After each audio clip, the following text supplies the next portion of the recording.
Which part of a woman's body does a man like the most? Breasts? Buttocks? Legs? Most people will think that there is no need to discuss this issue at all because the answer is obvious. Men are born to like these things, right? But if I tell you that in human history, there were countless men who were crazy about women's feet, obsessed with them, and even more today than many men are obsessed with breasts. If I tell you again, one of the most fascinating parts of ancient Japanese men was a small piece of skin that was exposed behind the neck of a woman. If I continue to tell you that there are many places in the world where men are almost not interested in breasts, but pay more attention to buttocks, waist, and even walking posture, then the question is, if men's desires really come from genes, why are the things that men in different cultures like so different? Are the genes of Chinese men, Japanese men, and European men different? Or do we think that the most primitive and instinctive desires are actually easier to be shaped and even created than imagined? Today, let's talk about a topic that may subvert many people's cognition. What exactly do men like? And how much of your desire is yours? First, let's talk about a fact that many people know. In Chinese history, there used to be an aesthetic organ that lasted for nearly 1,000 years: the foot. Since the Song dynasty, women's small feet have gradually become the standard of aesthetics. In the Ming and Qing dynasties, this kind of aesthetics even reached the peak. For many men, the most attractive part of a woman's body is not the chest, not the legs, but the feet. To be precise, it's the small feet that are wrapped up. Historian Gao Yanyi found in his research that at that time, a large number of poems, novels, and notes would repeatedly describe women's small feet. Some people specifically collect embroidered shoes, some people study foot shapes, and some people even believe that the most attractive moment of a woman is not to show her body, but to show her small feet. It's hard for people today to understand, because modern people hardly consider feet as the most important source of sexual attraction. But for people at the time, this was a normal thing. Here's the question. If men were born to like breasts, why did ancient Chinese men become so obsessed with feet? Let's look at Japan. The situation is even more interesting. In the Zhonghu era, traditional clothing would wrap up women's body tightly. You couldn't see their breasts, nor could you see their legs.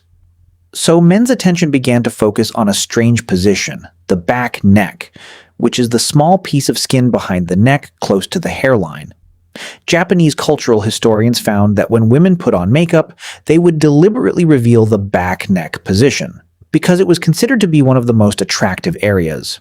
Today, many people may find it incredible to see here, but if you think about it carefully, it's actually very reasonable. When most areas of the body are covered, the part that is occasionally exposed will be given a special meaning.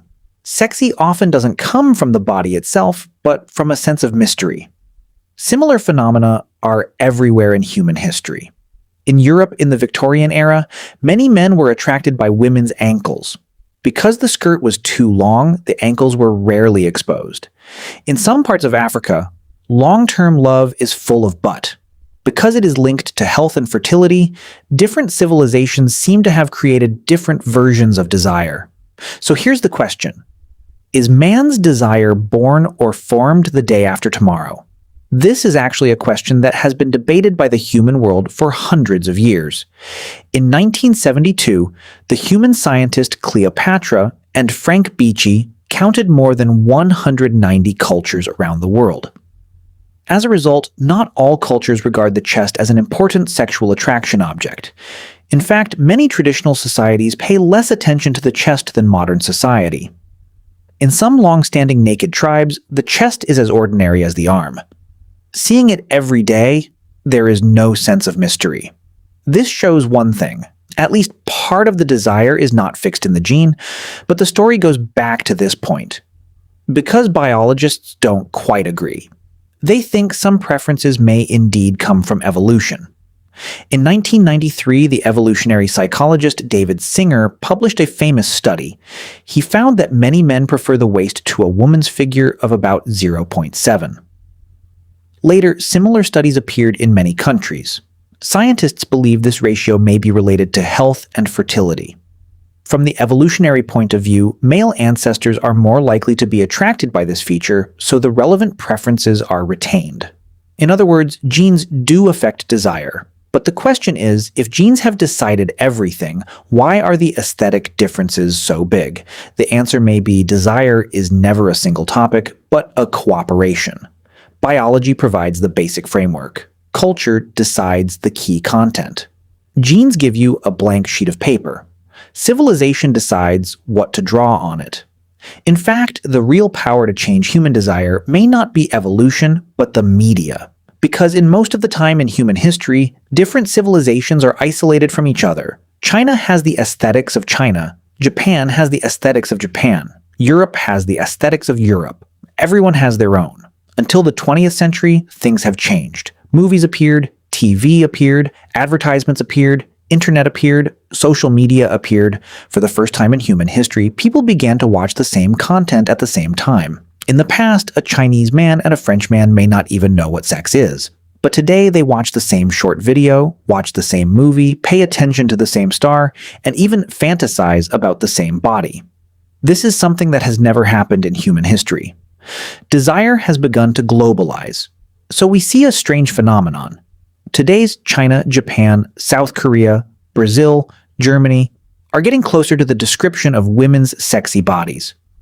The waist, breast, hips, and legs have almost become the universal answer of the world. And this highly consistent aesthetic is an unusual phenomenon, because in the past few thousand years, no human being has ever shared such a unified desire template. French sociologist Baudrillard once made a point. What modern society is best at is not to satisfy desires, but to produce desires. Advertisements, movies, magazines, and short videos keep telling you what is worth envying, what is sexy. As time goes by, people begin to mistake these information for their own instincts. So, do modern men like breasts, or are they trained to like breasts? The answer may be both. Biology provides fire, and culture decides the direction of fire. And the most shocking part is here. 500 years ago, Chinese men were obsessed with small feet. Japanese men were obsessed with back legs. European men were obsessed with waist. They all believed that their desires came from nature, from instinct, from genes. But later, these desires almost all disappeared. No one felt strange. No one felt regret. They were replaced by the new era. This means a disturbing fact. In fact, the most private desire may not come from instinct. It is more like a culture written into the brain and quietly deleted by the next era. So, here is the question. Is everything you are obsessed with really your choice? Or is it a choice by movies, ads, algorithms, and screens in advance? If you were born 500 years earlier, or you were thrown into another civilization, would you still fall in love with the same thing? And that answer may be closer to the truth because it points to a deeper question. We think we have desires, but maybe many times what we really have desires is the era.